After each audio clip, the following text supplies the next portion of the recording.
오늘 전도서 말씀을 우리 한번 같이 보기를 원합니다. 전도서는 인생에 관한 지혜의 말씀입니다. 솔로몬 왕이 나이 들었을 때 자신이 살았던 인생을 돌아보며 기록한 회고록과 같은 글로 소개가 됩니다. 솔로몬은 나이가 어렸을 때 다른 이복 형제를 제치고 왕위에 오릅니다. 하지만 솔로몬의 입장에서 그 왕위는 상당히 부담스러운 자리입니다. 그의 아버지는 더없이 위대한 왕 다윗입니다. 가는 곳마다 전쟁에서 이기고 위대한 나라를 만들었습니다. 그 나라를 바로 자신이 계승하는 것입니다. 굉장히 부담스럽겠죠. 사람들은 나를 어떻게 생각할까? 축복받은 일이지만 과연 아버지의 리더십을 그대로 이을 수 있을까에 대한 걱정이 드는 자리입니다. 자신은 아직 어리고 지혜도 힘도 경험도 부족합니다. 물론 모두가 그를 반기는 것도 아닙니다. 정적들이 여전히 존재합니다. 하지만 솔로몬은 다윗의 유언을 기억합니다. 열왕기상 2장 2절 3절에 보면은 다윗의 유언이 나오는데 이렇습니다. 너는 힘써 대장부가 되고 내 하나님 여호와의 명령을 지켜 그 길로 행하며 그 법률과 계명과 율례와 증거를 모세의 율법에 기록된 대로 지키라. 그러면 내가 무엇을 하든지 어디로 가든지 형통할지라는 다윗의 유언이 있었습니다. 어제 최종배 집사님 아들 최영창 군의 결혼식에 참석했는데요. 이 자리에 앉아서 결혼식을 오랜만에 처음부터 끝까지 참여해 보고 싶어서 앉아서 어떻게 진행되나 봤습니다. 그때 우리 최종배 집사님이 나와서 권면의 말씀을 이렇게 해주셨는데요. 그 말이 꽤 인상 깊었습니다. 집사님의 아버지로부터 들었던 권면이라고 하셨는데 지금 오셨나요? 계신가요? 네, 안 계시죠? 네. 집안에서 음식 만드는 거 빼고 모든 일을 자기가 다 하라고 합니다. 남편 보고 음식 만드는 거 빼고 모든 일을 다 하라고 이렇게 아버님이 자기에게 해주셨다고 합니다. 처음에는 집사님도 이해가 되지 않았지만 살면서 그것을 실천해 보니까 그것이 무슨 말씀인지 깨닫게 되었다고, 정말로 그대로 실천했을 때 그 가정에서 그 열매들을 보았다고 합니다. 실제로 그러셨는지는 이 아내분만이 아시겠죠. 네. 아버지의 겉면을 그대로 아들에게도 전해주시는 그 모습이 상당히 인상 깊었습니다. 아마 직접 그 일을 경험하지 못하셨다면 아마 결혼식에서 그 겉면을 하지 않으셨을 것입니다. 이 다윗이 솔로몬에게 준 유언도 그의 경험으로부터 옵니다. 다윗이 전한 이 유언의 말은 그의 삶의 줄거리와도 같습니다. 그가 어떻게 하나님의 말씀을 의지하였는지, 하나님의 말씀을 따르려고 노력하였는지, 그리고 하나님의 인도하심과 보호하심을 어떻게 받았는지, 성경은 그 이야기를, 다윗의 이야기를 매우 자세히 기록하고 있습니다. 이 다윗의 유언은 그저 좋은 겉면의 말이 아니라 자신의 경험으로부터 온 하나님에 관한 진리를 그 아들에게 전해주는 것입니다. 다른 거 다 필요 없고 네 앞에 있는 하나님의 말씀, 이 말씀 잘 지키면 하나님께서 내 앞길을 형통하게 할지라 라고 유언을 합니다. 이 솔로몬이 다윗의 유언을 지켰을까요? 열왕기상 3장 3절에 보면은 이 솔로몬이 여호와를 사랑하고 그의 아버지 다윗의 법도를 행하였다고 기록합니다. 그 증거들이 또 이렇게 나오는데요. 그가 기브온 산당에서 하나님께 일천 번제를 드릴 때가 있습니다. 그 당시 여호와의 성전이 아직 세워지지 않았기 때문에 물론 산당에서 하나님께 예배를 드리는 것이, 제사를 드리는 것이 그 당시에 모세 율법에 맞지는 않았지만 하나님께서 어느 정도 허용하였던 시기입니다. 그 기브온 산당에서 하나님께 일천 번제를 드립니다. 누가 시켜서 그랬던 것도 아니고 다윗이 하나님을 사랑했던 것처럼 하나님을 향한 이 솔로몬의 마음이, 그 열정이 이 일천 번의 번제로 반영이 됩니다.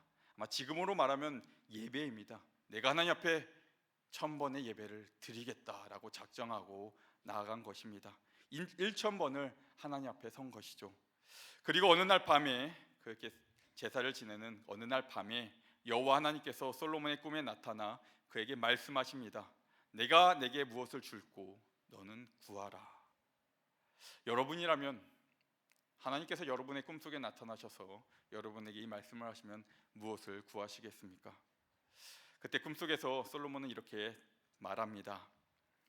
나의 하나님 여호와여, 주께서 종으로 종의 아버지 다윗을 대신하여 왕이 되게 하셨사오니 종은 작은 아이라 출입할 줄을 알지 못하고 주께서 택하신 백성 가운데 있나이다. 그들은 백성이라 수요가 많아서 셀 수도 없고 기록할 수도 없사오니 누가 주의 이 많은 백성을 재판할 수 있사오리이까. 듣는 마음을 종에게 주사 주의 백성을 재판하여 선악을 분별하게 하옵소서라고 하나님께 요청합니다. 뭘 구했죠? 듣는 귀를 구했고 잘 판별할 수 있는 지혜를 하나님께 구했습니다. 하나님께서 이 요구를 매우 흡족하게 받으셨습니다. 그리고 하나님께서 솔로몬에게 이렇게 응답하십니다. 우리 한번 띄워주시고요, 한번 같이 읽어보실까요? 함께 읽겠습니다.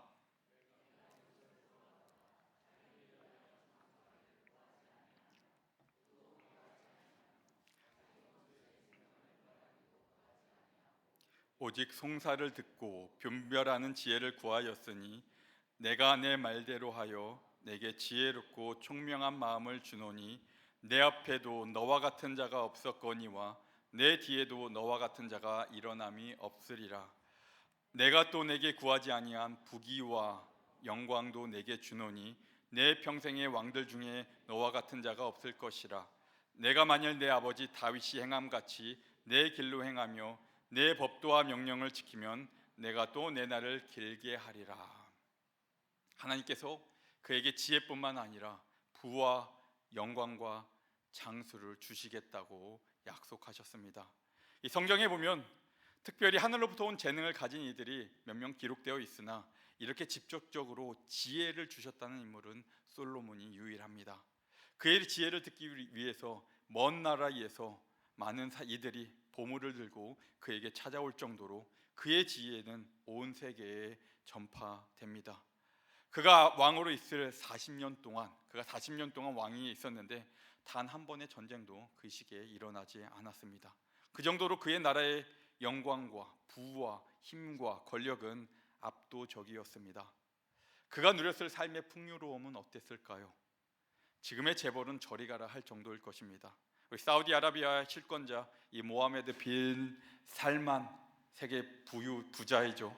그 부유함도 이 솔로몬의 영광과 그 부에 미치지 못했을 것입니다. 그랬던 그가 인생의 말년에 글을 하나 쓰는데 그것이 이 전도서에 기록된 말씀입니다. 최고의 자리에서 이 땅에서 일어나는 자연의 일들과 인간 사회의 일들을 관찰하며 깊이 연구하며 써낸 글입니다. 그래서 전도서를 보면은 그가 관찰하고 분석한 지혜가 기록되어 있습니다. 이 전도서의 가장 유명한 말을 아시나요? 오늘 우리 회장 청년이 미리 이거를 예상하고 읽어 주었죠. 전도서 1장 2절입니다.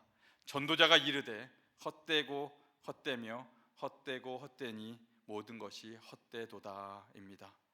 그리고 12장 8절에도 동일한 말씀이 나옵니다. 전도자가 이르되 헛되고 헛되도다 모든 것이 헛되도다. 그리고 이 1장과 12장 사이의 내용은 이 전도자의 주장을 증명하기 위한 내용들로 가득 차 있습니다. 1장부터 12장까지의 긴 여정입니다. 지혜에서도 찾아보았고 쾌락에서도 찾아보았고 돈에서도 찾아보고 일에서도 찾아보고 명예에서도 찾아보고 사람들이 추구하는 모든 것들에서 의미를 찾으려 했는데 결국 답은 해 아래 답이 없다는 결론에 도달합니다. 지혜자의 관찰과 솔직한 연구 결론입니다. 헛되도다. 헛되도다는 히브리어로 하벨이라고 합니다. 입김, 이 수증기를 뜻하는 단어로 눈에 보였다가 추운 겨울날 입김을 불면 순간적으로 입김이 보였다가 사라지죠. 그래서 헛되다는 말은 무의미하다, 무가치하다라는 말보다 덧없다, 붙잡을 수 없다, 영원하지 않다라는 것을 의미합니다. 이런 결론이 나오는 것은 어찌 보면 당연합니다. 이 중국의 천하를 제패한 진시 황제는 이 덧없음과 전쟁을 벌입니다. 세계를 제패했는데 제패한 뒤에 이 왕권에 앉은 뒤에 황제가 된 이에 이 덧없음과 세상의 덧없음과 전쟁을 벌입니다. 진시황이 누구입니까? 전국 시대를 끝내고 만리장성을 건설하고 문자와 도량령을 통일하고 중국 역사상 최초의 중앙 집권 국가를 세운 왕입니다. 그런데 그에게 한 가지 두려움이 있었는데 바로 죽음입니다. 가진 것이 많을수록, 이룬 것이 많을수록 죽음은 더욱 두려움으로 다가옵니다. 손 안에 든 것이 하도 많아서 놓치기 싫어서 죽기 싫은 것이죠. 아까운 것이죠. 신하들을 전국으로 보내어 불로초를 찾게 하고 신선의 약을 구하게 하고 영생의 비밀을 찾게 합니다. 찾을 수 없는, 보이지 않는 적과의 싸움을 시작한 것이죠. 하지만 결국 49세의 젊은 나이에 진시황은 죽음을 맞이합니다.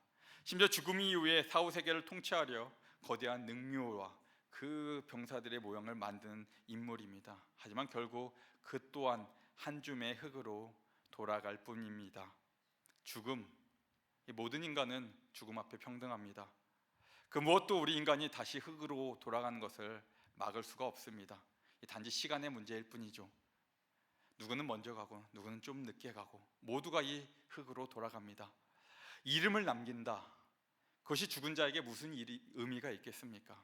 우리가 세종대왕을 기리고 그의 업적에 감사하고 그를 떠받든들 그저 우리에게 그게 의미가 있는 것이지, 이미 죽어 흙으로 돌아간 이 세종대왕에게 그것이 무슨 의미가 있겠습니까? 우리는 그의 영이 어디서 무엇을 하고 있는지, 어디에 있는지 전혀 알지 못합니다. 단지 성경을 통해 그의 영도 심판을 기다리고 있음을 넌지시할 뿐이죠. 솔로몬이 그의 연구의 변수 중에 고려한 것이 바로 이 죽음입니다. 보통 사람들은 이 죽음을 고려하지 않고 열심히 살아가죠. 그러다가 이제 죽을 날이 가까워올 때 드디어 이 죽음에 대해 생각을 하게 됩니다. 죽음이라는 변수를 가져오는 순간 모든 것이 하배화가 됩니다. 덧없음이 되는 것입니다. 그렇다고 죽음을 빼고 관찰하다니 죽음이 인간 세계에 미치는 영향이 결코 작지가 않습니다. 이 변수를 뺀다면 그것은 인간에 대한 반쪽짜리 연구에 지나지 않은 것이죠. 그래서 한 인간으로 이 세상에 나와 성공적인 삶을 살던, 실패한 인생을 살던 이 솔로몬 왕의 눈에 보기에는 모두 같습니다. 죽음 앞에 덧없는 것이죠. 그리고 만약 이것이 모든 인간의 결론이라면, 만약 죽음이 모든 인간의 결론이라면 차라리 이 땅에 살 때 주어진 시간에라도 즐겁게 사는 것이 아마 복된 것이 아니겠습니까? 어차피 죽을 것인데 굳이 결론이 비참하다고 지금의 주어진 시간마저 우울하게 비참하게 보낼 이유는 없지 않습니까? 그래서 전도서 오늘 11장 1절부터 8절을 읽었는데 우리 7절 8절만 우리 한 번만 같이 읽어보겠습니다. 우리 전도서 11장 7절 8절입니다. 시작.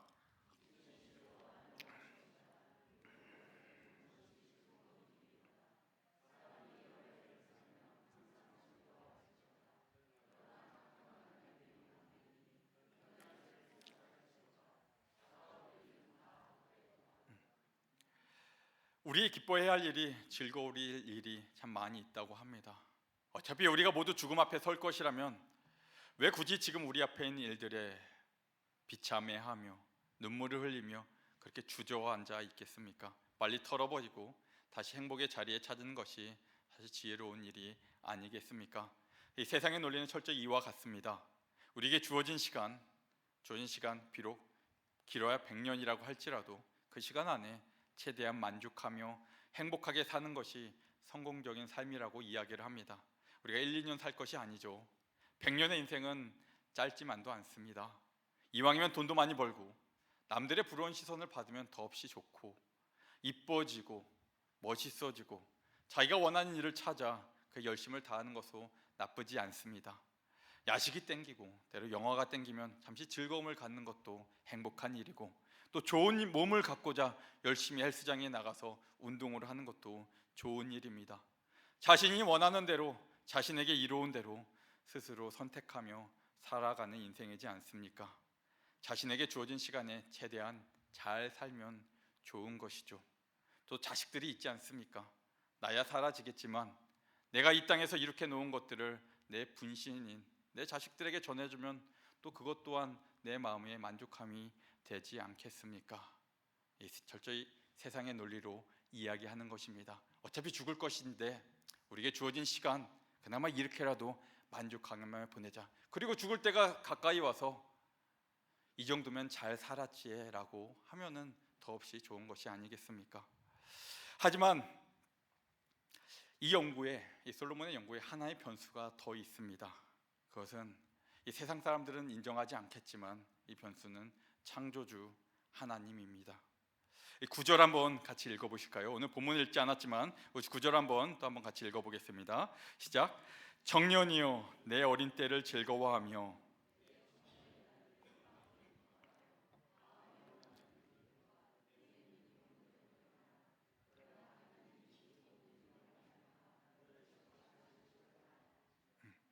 솔로몬의 마음에는 하나님이 각인되어 있습니다.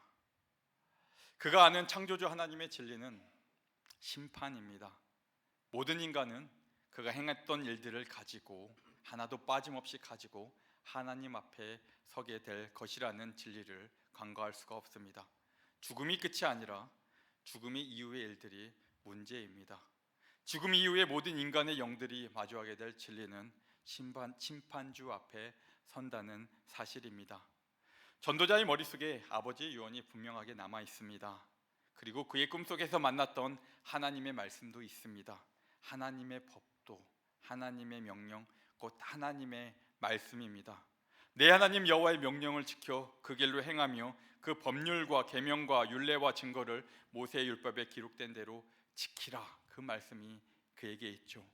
다윗이 이 유언을 남기면서 그의 아들에게 사실 축복만을 선포한 것이 아닙니다. 그의 아들 앞에 하나님의 말씀을 가져다 놓은 것입니다. 물론 아들이 축복받기를 원해서 이 하나님의 말씀을 놓았지만 사실 이 하나님의 말씀은 우리 인간이 마음대로 컨트롤할 수 있는 것은 아닙니다.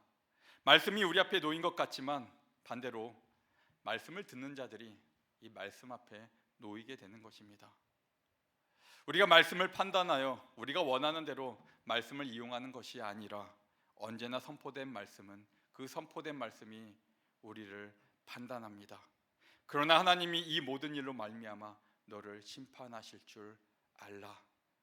하나님의 인생 가운데 들어오시는 순간 우리 인생은 이 하나님의 말씀 앞에 놓인다는 것을 결코 잊지 마시기 바랍니다. 하나님이 없다 하며 이 인생을 살아가고 싶겠지만 성경이 말하는 진리는 모든 인생은 이 하나님의 말씀 앞에 선다는 사실입니다. 그리고 이 변수, 우리 하나님은 죽음과는 비교도 되지 않으신 분이죠. 하벨이라고 하는 것의 정반대에 서 계신 분입니다. 하벨은 덧없음 사라짐이지만 우리 하나님은 영원이시죠. 여러분의 삶 가운데 이 창조주 하나님이 계십니까?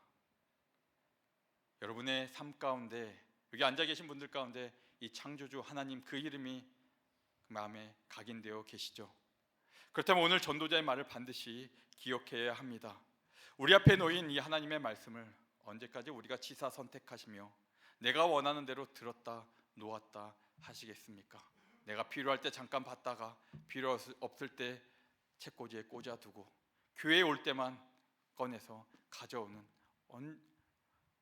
왜 내 맘대로 취사 선택을 하십니까? 이 자리에 앉아있는 우리는 이미 하나님의 말씀 앞에 놓인 자들입니다. 아니라고 발버둥 쳐봐야 이미 늦었습니다. 어려서부터 말씀과 이런저런 모습으로 관계를 맺어왔습니다. 물론 아직까지 나는 아니야 라고 발버둥 치는 자들도 마음속에서 나는 아니야, 나는 하나님을 몰라 외치는 자들도 있겠지만 이미 여러분의 머릿속에 가슴속에 하나님의 존재가 심겨져 있습니다. 우리의 인생을 하나님과 관계없이 더 이상 만들어 갈 수 없는 자들입니다. 여러분을 위한 기도가 물론 우리 눈에 보이지 않지만 이만큼 어딘가에 쌓여 있습니다. 부모님의 기도가 있었고 어려서부터 선생님들과 목사님들의 기도가 저 하늘에 이미 수많은 향을 피워놓지 않았습니까? 성도들의 기도는 하늘 예배의 향과도 같다고 기록합니다. 아무리 하나님의 말씀을 무시하고 싶어도 여러분은 이미, 특히 우리 청년들은, 여기 앉아있는 청년들은, 풍성한 교회 청년들은 하나님의 말씀 앞에 서 있습니다. 그리고 지금 이 말씀이 우리에게 언제나 요구합니다. 그만 너희 주도권을 내려놓고 나를 받아들여라. 나에게 주도권을 넘겨주어라. 너의 삶을 너 스스로 경작하려 하지 말고 나와 함께 하자. 말씀이신 예수님이 여러분에게 항상 초대하고 있는 말씀이 아닙니까? 이 말씀이 지금도 이 시간에 우리 여러분을 초대합니다. 전도자가 청년을 언급하는 이유가 있습니다. 솔로몬이 왕이 되었을 때 나이가 청년의 때이었을 것이라고 추측을 합니다. 그가 왕이 되었을 때 그때 솔로몬은 여호와 하나님을 사랑했다고 성경은 기록합니다. 여호와를 사랑한다는 표현이 직접적으로 쓰인 경우는 매우 드뭅니다. 솔로몬이 훗날 이방 여인들과 결혼을 하면서 그들 위한 이방 신당을 세운 죄를 범하며 그 마음이 여호와에게서 떠나게 되었지만 그가 청년의 때에는 여호와를 사랑했던 자로 성경은 기록합니다. 1,000번제를 드릴 정도로 여호와를 향한 열심이 그에게 있었고 하나님의 명령을 지키고자 노력했던 왕입니다. 그리고 왕이 되고 4년 후에 아버지의 유언대로 성전 건축을 시작하였죠. 그가 얼마나 성전을 짓는 일에 진심이었는지 열왕기상 5장은 잘 기록하고 있습니다. 일꾼과 짐꾼들만 해도 10만 명이 넘어간다고 합니다. 그 성전을 7년 동안 짓습니다. 굉장한 공을 들여 지은 것이죠. 그의 아버지 다윗과 마찬가지로 누구보다도 여호와 하나님을 사랑하며 즐거워했던 자가 이 솔로몬 왕입니다. 하지만 성경은 또한 솔로몬에 대해 기록하기를 솔로몬 왕이 바로의 딸 외에 이방의 많은 여인을 사랑하였으니라고 기록합니다. 솔로몬의 여인이 몇 명인지 아시죠? 1,000명입니다. 접까지 합쳐서 1,000명입니다. 어마어마하죠. 그리고 그 여인들이 그의 마음을 돌려 다른 신들을 따르게 하였다고 성경은 기록합니다. 여호와의 법도를 어기고 이방인들과 통혼을 하며 그들과 사랑에 빠진 것이죠. 한편에서 여호와를 사랑하고 여호와를 섬겼지만 또한 이방 여인을 사랑함으로써 결국 하나님에 대한 그의 마음이 온전해지지 못하게 됩니다. 전도자가 이 청년의 때를 언급한 것은 자신의 삶을 돌아보았을 때 청년의 때 자신이 범했던 그 실수였죠. 언제까지가 보통 청년으로 말하죠. 보통 이 나이로 한 30 중반쯤까지 이렇게 말하는데 중요한 건 나이가 아니죠. 아마도 그 마음가짐이 중요할 것 같습니다. 아마도 결혼하기 전까지 청년의 때로 봐도 좋을 것 같은데 어제 우리 회장의 말이 기억납니다. 이 결혼식장에서 우리 장로님과 나누는 대화 가운데 저는 아직 혼자 있는 게 좋습니다 라는 회장의 말이 기억합니다. 아직 청년이죠. 이 청년의 시기는 너무나도 중요합니다. 청년의 시기는 즐거움의 시기인 동시에 인생의 기초를 놓는 시기입니다. 젊음이 있기에 또한 젊음의 아름다움이 있기에 그 어느 때보다도 즐거움을 누릴 수 있는 시기입니다. 사랑에 빠지며 이 썸을 타고 마음이 설레며 또 우정을 쌓는 시기입니다. 수많은 도전들을 할 수 있는 시기이고 이 청년의 시기에 수많은 씨앗들이 심겨집니다.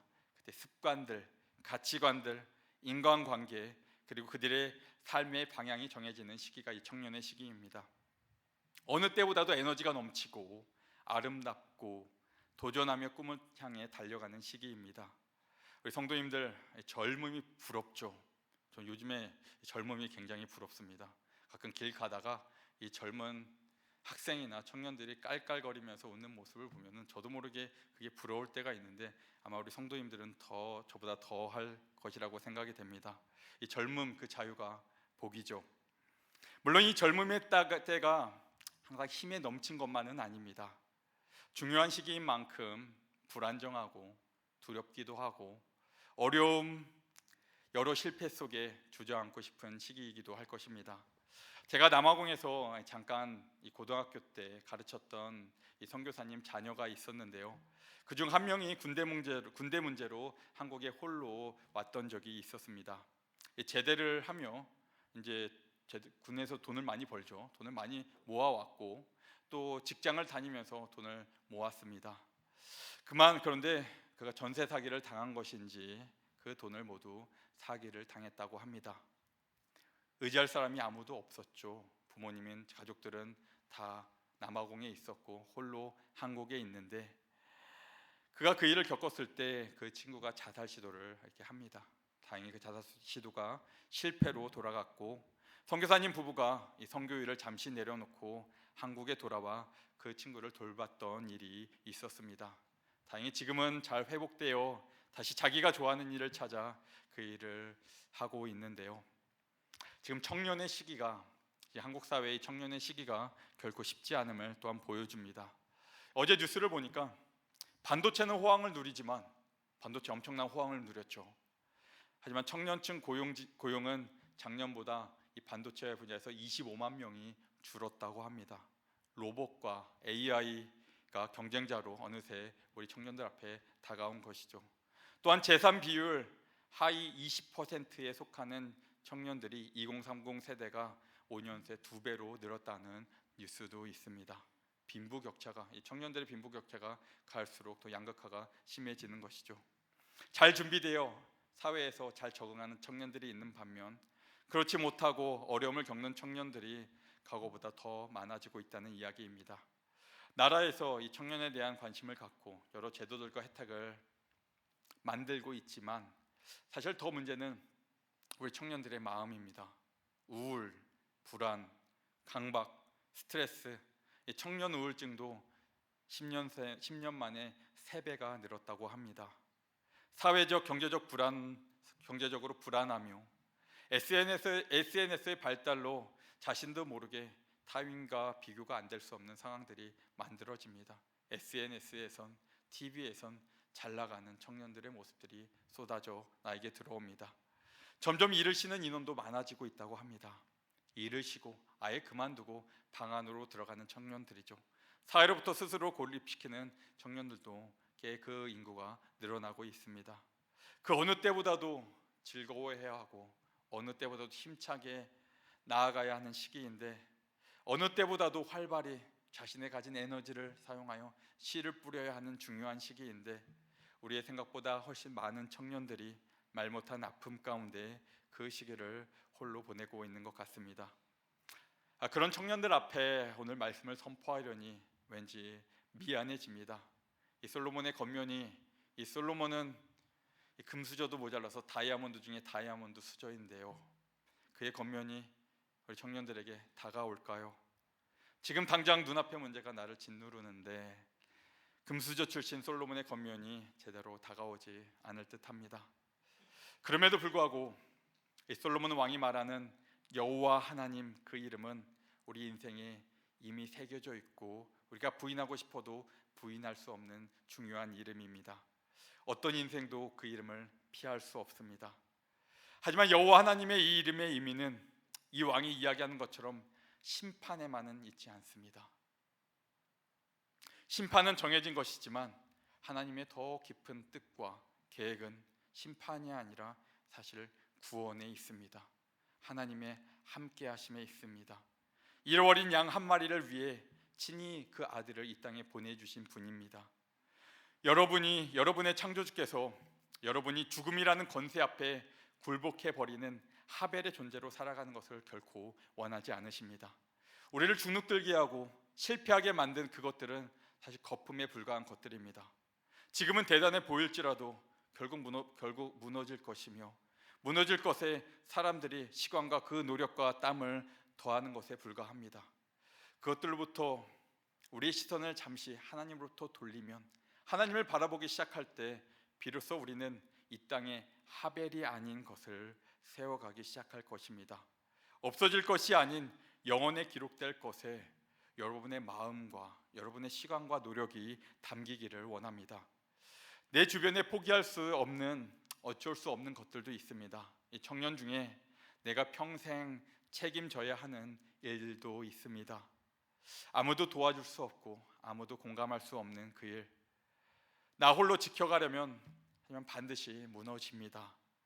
내가 망가지게 될 것이고 결국 내가 지키고자 하는 것도 결국엔 망가지게 됩니다. 나 스스로 하려 할수록 더 억울해지고 세상에 대한 미움은 쌓여가고 더 분하고 내 마음의 장벽만 더 높이 쌓인 채 내 자존심만 계속해서 두꺼워질 것입니다. 그리고 자존심이 높아지면 나는 더 수치스러워집니다. 자존심은 나의 그 깊은 수치를 감추기 위한 것이죠. 아담과 하와가 죄를 범하고 발가 벗었음을 알고 하나님으로부터 숨었던 것처럼 수치스럽기에 더더욱 사람들로부터 하나님으로부터 숨어야 하는 존재가 됩니다. 하지만 우리의 이 자존심을, 우리의 수치를 부끄러워하지 않고 내려놓을 수 있는 단 한 분이 계십니다. 십자가에서 발가 벗겨지신 분, 그 상태로 모든 수치와 저주 아래 놓이셨던 분이 바로 우리 앞에 놓인 이 말씀 예수님입니다. 단순히 제 문제뿐만이 아니라 우리의 모든 수치를 함께 짊어지신 분이 예수님이십니다. 다른 누구에게도 쉽게 내려놓을 수 없다면, 이야기하는 것도 이 생각하는 것도조차 하기 싫다면 오직 그분에게만은, 우리 예수님에게만은 내려놓을 수 있지 않습니까? 다른 거 필요 없습니다. 그저 조용히 여러분이 앉아 계신 자리에서 예수님의 이름을 붙들고 예수님의 이름을 부르고 도와주세요라고 한마디만 하면 됩니다. 그 기도가 여러분의 마음을 열어가기 시작할 것이고 예수님께서 일하실 수 있도록 초청을 할 것입니다. 어느 책에 보니까, 우리 아들 민열이의 책에 보니까 세상에서 가장 용감한 말이 있다고 합니다. 이 동화 이야기인데 세상에서 가장 용감한 말이 있다고 합니다. 뭐냐면은 도와주세요라고 합니다. 도와주세요. 내 자존심을 내려놓는 말이고, 자존심을 내려놓아야지 할 수 있는 말이라고 합니다. 그래서 자기 자존심을 내려놓는 것만큼 큰 용기는 없다고 합니다. 도와주세요 말하는 순간 친구와의 관계가 회복되고 불편했던 이웃과의 관계도 회복된다고 합니다. 참으로 사람들 앞에서 우리가 내뱉기 힘든 말이기도 합니다. 도와줘, 나를 도와줘. 그 말을 오늘 우리 주님께 드렸으면 좋겠습니다. 주님 도와주세요. 내 힘으로 나아가는 것이 아니라 주님과 함께 나아가기를 원합니다. 주님 도와주세요. 단순한 고백이지만 이 중요한 고백이 우리 입술 가운데 있기를 바랍니다.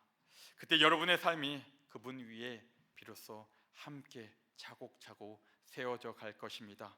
그분을 여러분의 삶의 자리에 초청하는 말입니다. 도와주세요. 한번 따라해 볼까요? 주님 도와주세요. 그리고 바쁜 가운데서라도 여러분 손안에 있는 이 그분의 말씀을 읽기 시작하시고 반드시 기도의 자리에 나아가셔야 합니다. 우리 청년들뿐만이 아니라 우리 성도님들, 우리 여호와의 이름이 마음에 새겨진 자들은 기도의 자리에, 이 말씀을 들고 기도의 자리에 반드시 나아가셔야 합니다. 이 청년의 시기는 습관을 만드는 시기이고 정체성을 세우며 삶의 방향을 세우는 시기입니다. 주님을 의지하는 자는, 주님과 함께 그 삶을 세워가기를 원하는 자는 반드시 말씀을 붙들고 기도의 자리에 나아가야 합니다. 어제 장례식장에서 올라오는 차 안에서 운전대를 우리 집사님께 맡겨드리고 좀 잠을 청하기 위해서 맨 뒷자리에 앉았습니다. 좀 자려고 했는데 뒷자리가 불편하네요. 잠이 오지 않습니다. 근데 제 앞에 계신 권사님과 사모님도 잠이 안 오셨는지 핸드폰을 보고 계십니다. 그리고 뭘 보시나 이렇게 창가로 이렇게 비춰서 보았더니, 그리고 옆에도 이렇게 가까이서 봤더니 뭘 보고 계셨겠습니까? 하나님의 말씀을 그 자리에서 보고 계셨습니다. 이미 하늘이 어두워졌음에도 불구하고 흔들린 차 안에서 그 말씀을 읽는 모습을 보면서 이 권사님, 그 사모님 안에 새겨져 있는 여호와 하나님 그 이름을 함께 들여다봅니다. 이 저희 교회 이 새벽마다, 지금은 자리에 많이 해주셨죠. 이 새벽의 자리에 이 많은 분들이 오셔서 기도하시는 것은 아닙니다. 하지만 그 권사님, 사모님은 가장 먼저 오시고 또 가장 늦게까지 기도하시는 분이십니다. 자식들을 위해 기도하시고 교회를 위해 기도하시고 나라를 위해 기도하시는 분들의 삶의 중심에 계신 하나님을 제가 그 차 뒷좌석에서 바라보면서 그 시간을 왔습니다. 우리 사랑하는 청년들, 우리 성도님들, 지금은 힘들더라도, 귀찮더라도, 바쁘더라도, 울더라도 씨를 뿌려야 할 때입니다. 세상에 주는 씨가 아니고 예수 그리스도의 씨앗을 뿌려야 합니다. 학업과 일에 앞서 기도하셔야 하고 중간중간 하나님의 말씀을 묵상하시고 시간이 될 때마다 하나님께 물으셔야 하고 하나님 앞에 여러분의 삶의 자리에 하나님을 초청하셔야 합니다. 그리고 주님과 함께 여러분의 미래를, 여러분의 삶을 세워가시기를 부탁드립니다. 영원히 사라지는 것들이 아닌 영원히 기록될 그 자리를 향하여 이 믿음의 발걸음을 내딛는 우리 청년들과 성도님들이 다 되시기를 주님의 이름으로 축원합니다. 기도하겠습니다. 주님, 우리가 주님 앞에 고백할 한마디는 도와주세요입니다. 나의 답 없는 인생을 주님 앞에 내려놓으니 주님, 저희를 불쌍히 여기시고 우리를 고쳐주시옵소서. 세상으로 향해 있는 나의 마음을 잠시 이 시간 주님 앞에 맡겨드리오니 우리 인생 가운데 들어오시사 영원히 썩어질 것이 아닌 주님 앞에 영원히 기록될 그 삶을 살아가게 하옵소서. 오직 예수 그리스도의 사랑이 나를 살리실 줄로 압니다. 나의 자존심, 나의 수치, 죄 모두 주 앞에 맡겨드리오니 주의 사랑으로, 주의 사람으로 저희를 사용하여 주시옵소서. 감사드리며 예수님의 이름으로 기도드립니다.